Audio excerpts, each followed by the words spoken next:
Ever wondered how people make money buying and selling stocks? Or what the stock market even is?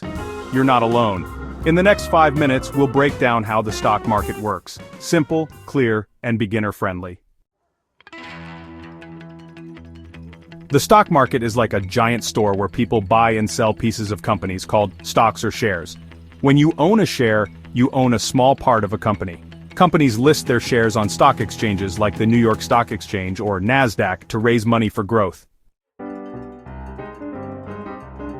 Stock prices go up or down based on supply and demand.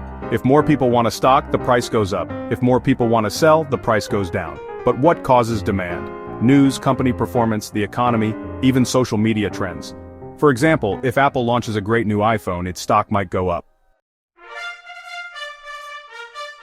There are two main ways to make money in the stock market.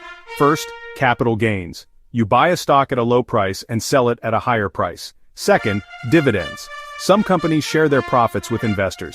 That's like getting paid for holding a stock. Investing in the stock market can be rewarding, but it's not without risks. Stock prices can go down and you can lose money.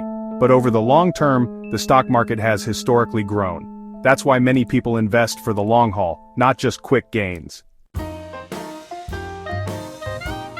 To start investing, you'll need a brokerage account. There are apps and platforms that make it super easy, even for beginners. Start small, invest in what you understand, and never invest money you can't afford to lose. The stock market isn't magic, it's a tool. And now you've taken your first step to understanding it. If you found this helpful, share and subscribe for more beginner-friendly finance videos.